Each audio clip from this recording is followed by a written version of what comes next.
Hi, everybody. It's Guy Kawasaki. I am back from one vacation, preparing for the next one.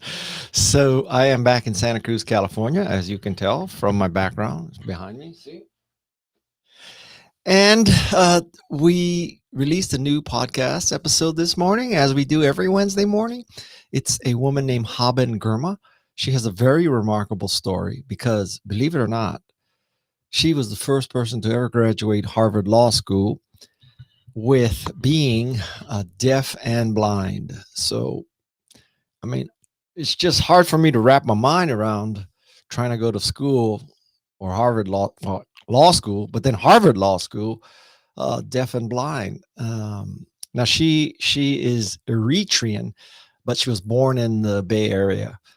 She has, however, returned there and come back. But so it's the most fascinating story, and just the technology, because when I first heard about her and set up the interview, I was wondering, like, how is this interview going to happen, because I only have audio on my side to ask questions. So the way it worked was, there was audio, my audio, that went to someone sitting next to her. He listened to it and typed it into a Braille computer. The Braille computer then, she has her hands on it and she can feel what I'm asking. Now, compared to most interviews, there's a long lag time between when I ask and when she answers, because somebody had to type in what I asked and she had to then read it on the Braille computer. Also, you hear a lot of uh, keys clacking, because that's her person typing in what I just said. And it was a most fascinating process. I was just blown away by her capabilities. She obviously graduated Harvard Law School, and she now is kind of a disability rights activist and lawyer. So if you want to read, or if you want to hear about, also you could read. You also uh, read and hear about someone who has persevered. My God, this is the episode for you. And one of the outcomes of this episode, personally on me, was that I learned about how the ADA, Americans with Disabilities Act, really has impacted people with disabilities. And there are apparently about 30 million people with some kind of disability in America. And so I felt morally convicted that for a long time we didn't do transcripts because we didn't think enough people were reading the transcripts. So it wasn't worth it. But after that recording, and then I also talked to Martin Lindstrom about this issue a few episodes back, I felt morally compelled to start throwing more resources at transcription. So, uh, whereas before I would take, I have two files, right? My side and her side. They go up into Descript. Descript transcribes them. And then I would start editing the transcription, mostly to cut out stuff that um, really, if someone has filler words, or someone goes down a path and stops and comes back up in another direction, I take all that out so it's the most efficient episode possible. But so that's one level editing. But now with my newfound passion for transcription, it changes everything, because now when she mutters a name, or she mutters something that is not obvious, before, without transcription, I would just say, so what? People will hear it, they'll understand or not. But now, when the transcription totally doesn't make sense, that's a problem. So this means there's more research in every episode, because every time somebody says something, I have to go and figure out, who exactly is that. You really see that in action in the next episode with Dave Weiner, when he mentions all these pioneers in the computer business, and I have to go find out, exactly how you spell each of those names. So yeah, I hope you're out there, and if you appreciate transcription because you're deaf, or because you like to listen to the podcast as, excuse me, if you want to read the podcast as you listen to it, now you can do that. We have transcriptions at remarkablepeople.com with each episode. Also, Simplecast has it, but Apple does not. And I looked around. Well, this is a long diatribe about transcriptions, but I looked around, and even places like NPR, they don't do transcriptions.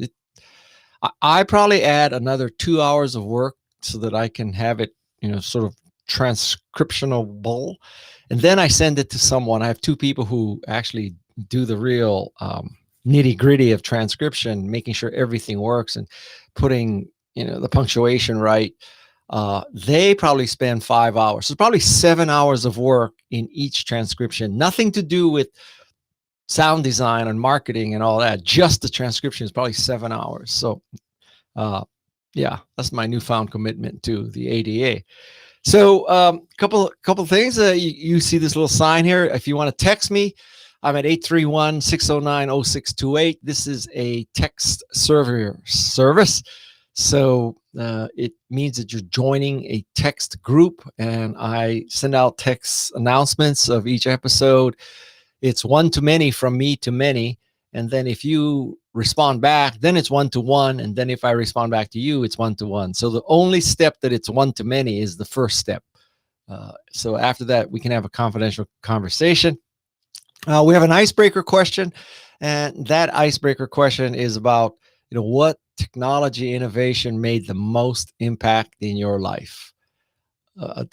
We asked this question because, my God, I mean, without this Braille computer, Hobben's life would be very different. She would, I don't know how you would do something in real time because, I mean, Braille obviously started with, perforations or whatever on paper where you felt that. But you can't exactly do that in real time for a real time conversation. I don't know. So the Braille computer probably changed her life. And for me, technology innovation that made the most impact on your life is clearly a Macintosh. I've been using a Macintosh since 1983, and I don't know where I'd be without that Macintosh is. So in your comments, please let us know what made the most impact in your life, and send your questions in. Do you have any questions for me? Let's see. Here you go. Ask your questions in the comments. You like my Peace Fans mug here? By the way, I now have two Metris Peace Fans because I bought one, and then my son liked it so much, he kind of has taken it. So I bought another. So now we have two Metris fans, both upfitted by Peace Fans so that they are weekend campers. Although I have to tell you, I've only slept one night in it, but all right. LTE sell iPhones. I get it. That's what made LTE made the most impact. That's interesting. Huh. Any other comments? Anybody else? What's the technological gizmo innovation that affected your life the most? For me, it's Macintosh. No question asked. Internet, smartphones, and computers. Yep, I agree. By the way, this live conversation is sponsored by Restream. Restream enables you to restream to up to 30 platforms at once.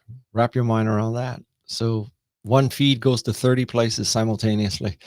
We only do about 4 or 5. We're on Facebook, Twitter, LinkedIn, YouTube. I think that's it right now. So, and one of the beauties of Restream is not only high definition audio and video, but the comments from all services come to one place. iPad, Laura Peck, iPad.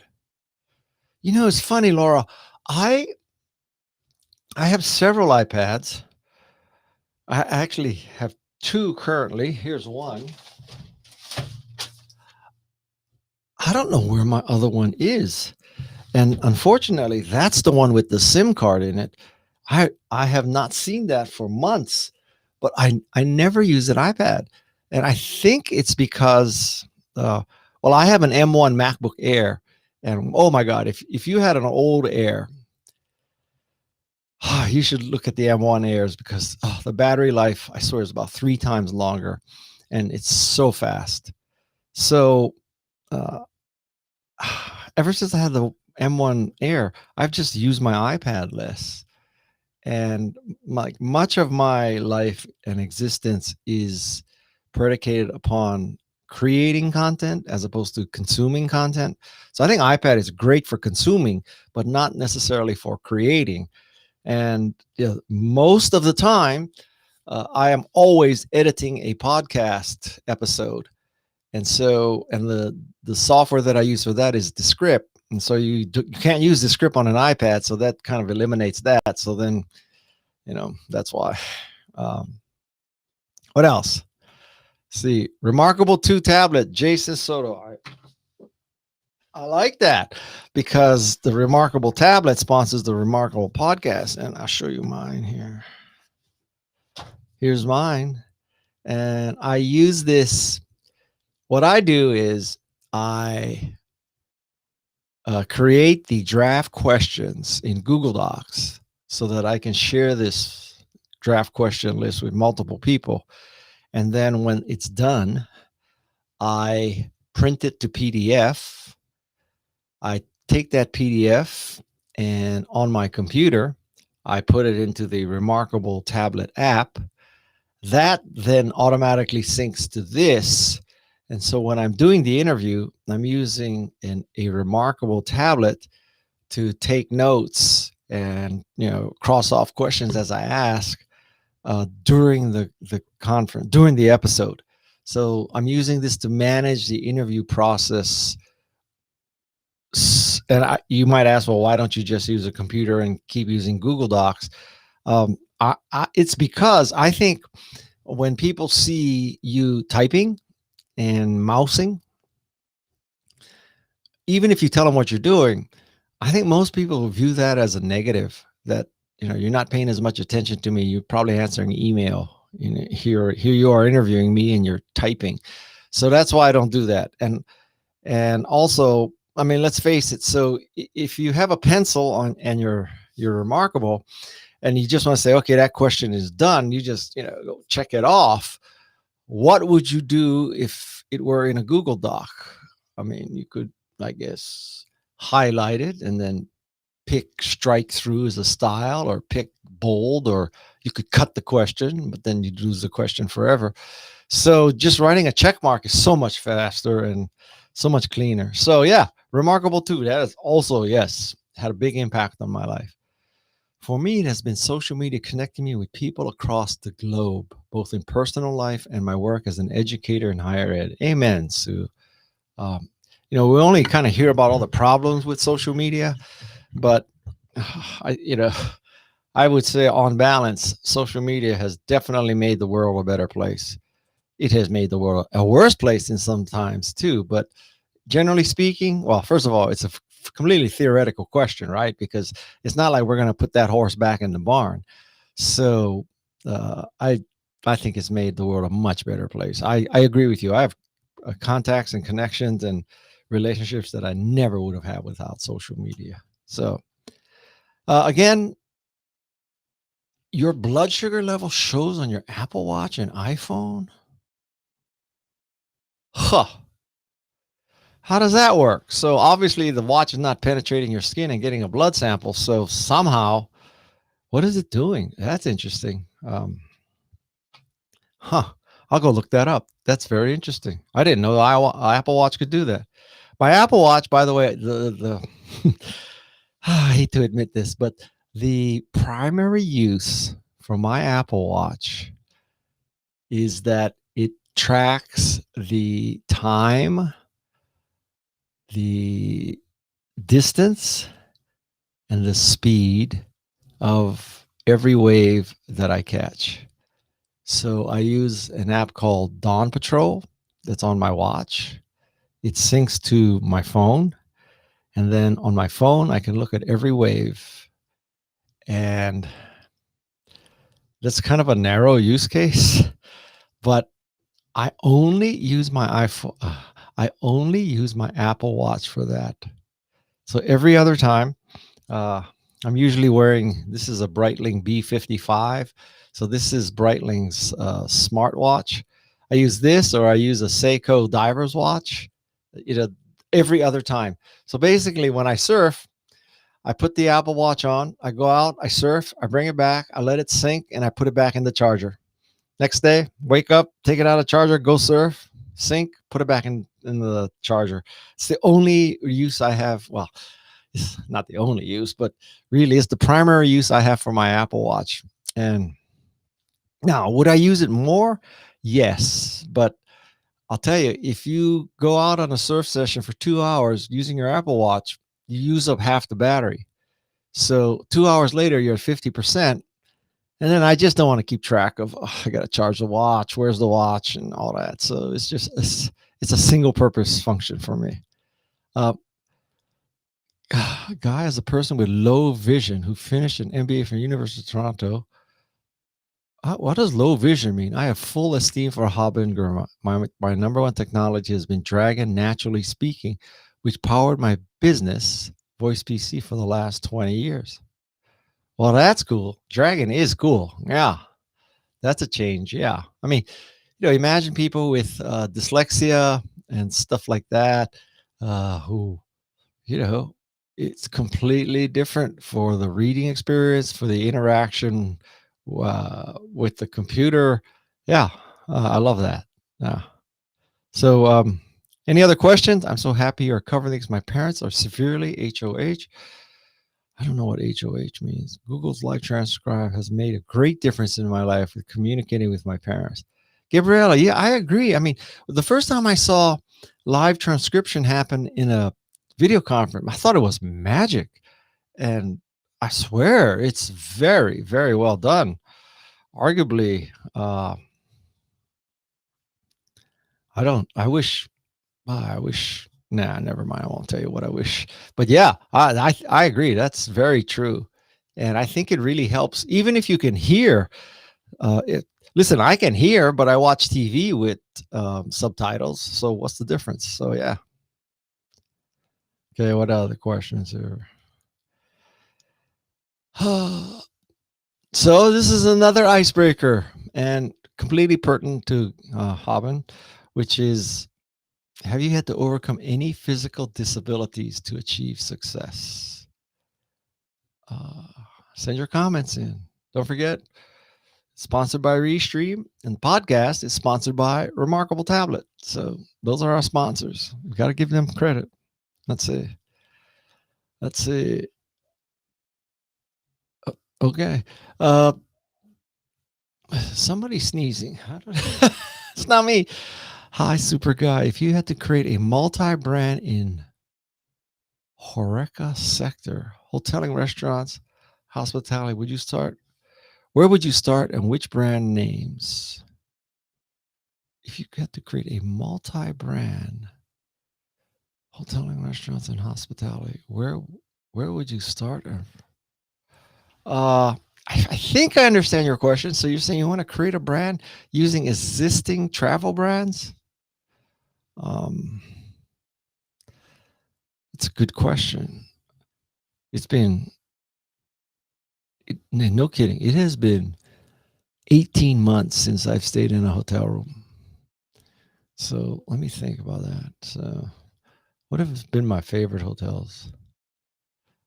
Well, one of the problems is, as a speaker, which is 90% of my travel, you don't really get to pick your hotel, because if the conference is in, the Marriott, you stay at the Marriott because you just want to catch an elevator down to make your speech. You don't want to have to go across town because you stayed at your favorite hotel. So I stayed at a lot of great hotels, but none of it has been at my choice, or very few has been at my choice. What brand would I start with? I would have said in travel, I would have started with Virgin America, but Virgin America is part of Alaska now, so that's different. Do I have a favorite hotel? Marriott Marquis, maybe? I don't know. My hotel needs, honestly, my hotel needs are simple, right? So I want a short check-in line and I want good Wi-Fi. That's it. That's it. If you get those two things, I'm happy. Everything else is cream. Um, yeah. How will blockchain affect social media? I I don't know. Um, you It might add to the security. It might add to the authenticity. You might add to the identification or inability to fake identification. I would think those would be the primary things.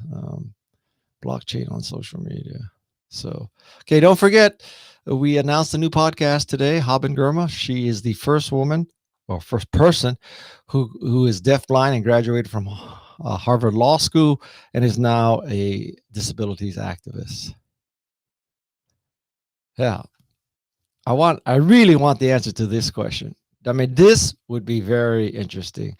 So, how many of you think that I should continue to transcribe remarkable people? Because it really does represent 7 additional hours of work every week. Now, and I think it's not just for deaf people. I think many people who are not deaf would prefer to read the transcript while they're listening to the audio. I think that's a better way to do a podcast. But I got to tell you, it is a lot of work.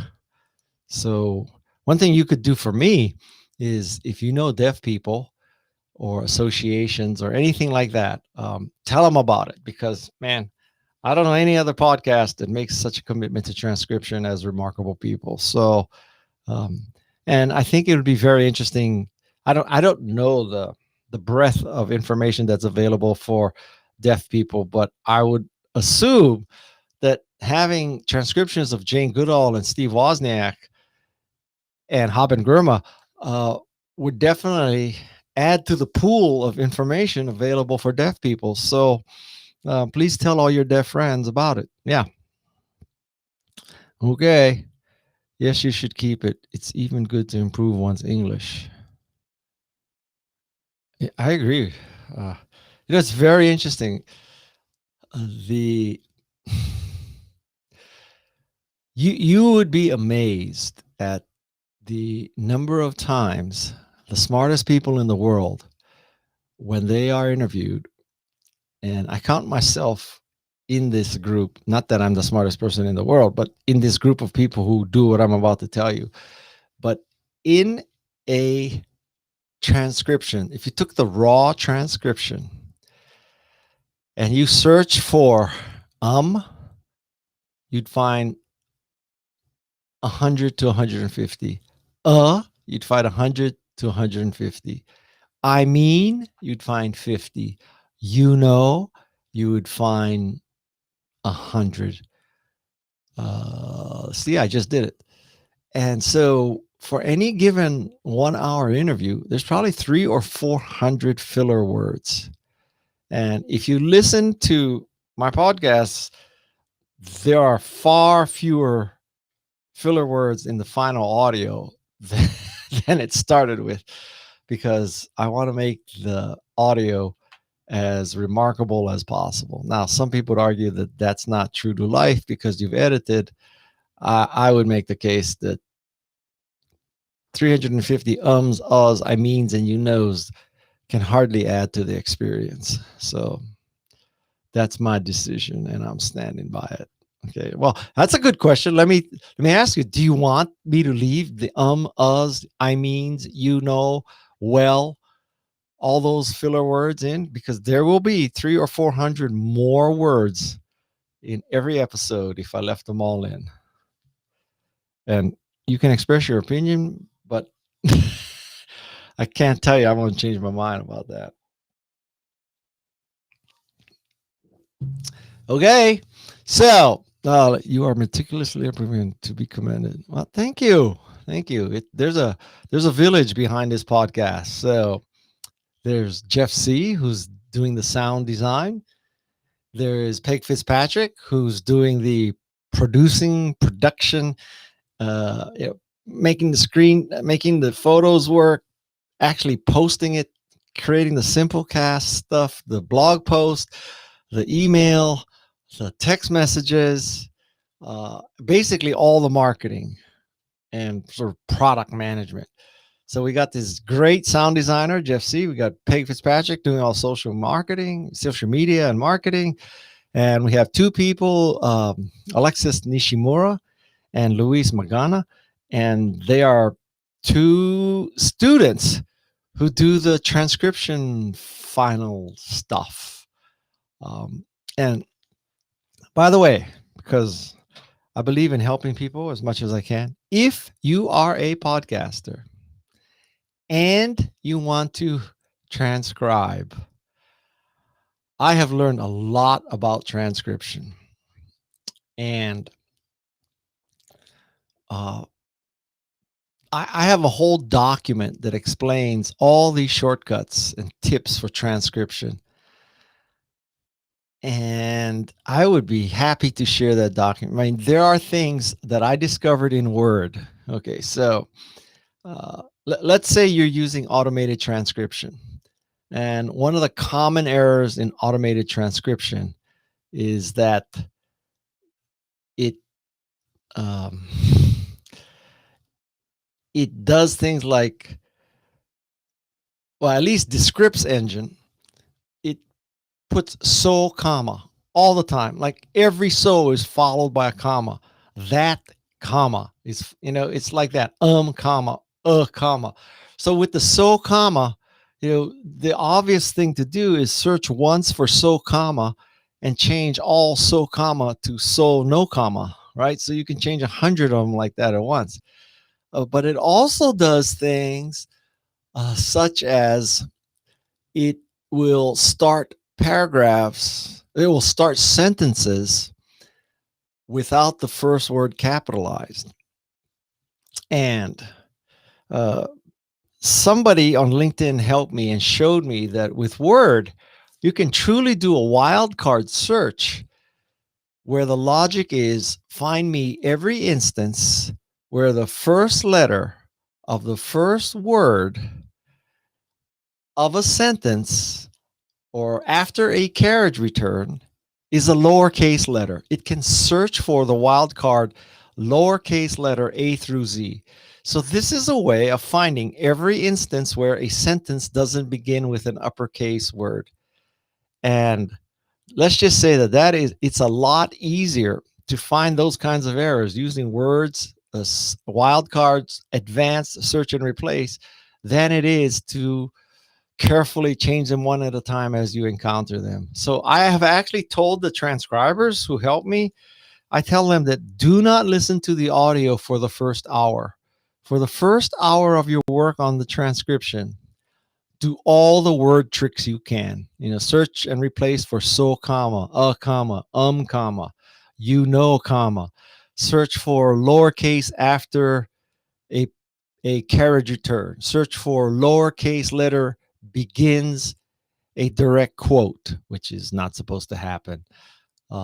So there are things like that it can do that could really make your transcription a lot easier.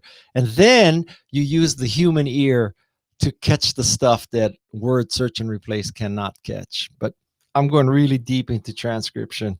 But I have spent a lot of time trying to make transcription efficient. So yeah, if you're a podcaster, you want that list of tips, let me know. There's potential for a book on podcasting here. Truly, Sue, there is. But I don't know. My thought is that there's about 2 or 3 million podcasters. And so that's not large enough a universe to support a book. And I swear, of the 2 or 3 million podcasters, roughly 1.9 to 2.9 million of them think they already know how to do everything. I guess I would be in that category too. But this is what you call an MVP, which is a minimum viable podcaster. How you like that, Eric Reese and Steve Blank? Steve Blank, by the way, was last week's guest. If you are a tech entrepreneur and you do not listen to Steve Blank's episode, you are an idiot. Let me tell you something. You read my lips. Let me tell you how I really feel. You are so freaking stupid if you're a tech entrepreneur and you have not listened to Steve Blank's last episode on Remarkable People about how to create a lean, mean fighting machine company. there's no hope for you. You're too stupid. Just go work for Wells Fargo Bank or something. Okay, so I have taken up a half an hour of your life here. Remember, remarkable people, Haben Girma, first woman, guys, keep saying that, first person who is deafblind and graduated from Harvard Law School. That's at remarkablepeople.com, where you can see transcriptions of at least all the recent episodes. Podcast is sponsored by the Remarkable Tablet Company. Live stream sponsored by Restream. You can text me and join my extended Ohana at 831-609-0628. Sorry, only US and Canada will work with that. And that's it. That's it. Have a great rest of the week and weekend. And mahalo and aloha. And can I just tell you one more thing? If you are part of the 45% of Americans who have not yet get vaccinated, please get vaccinated. I mean, like, you get vaccinated to go to school, or why is this a political issue? Get vaccinated. I've had everybody in my family is vaccinated. I don't even let my kids hang out with kids who have not been vaccinated. So get vaccinated. It's just, if you just did the math, the probability of a bad side effect from vaccination is so much less than the probability of getting COVID and having a really bad experience, if not death. It's not even. I mean, if you put a seatbelt on, why would you not get vaccinated? I don't understand that. Anyway, get vaccinated, okay? So that's it. Another episode of our live weekly Remarkable People podcast interview. Take care. Bye.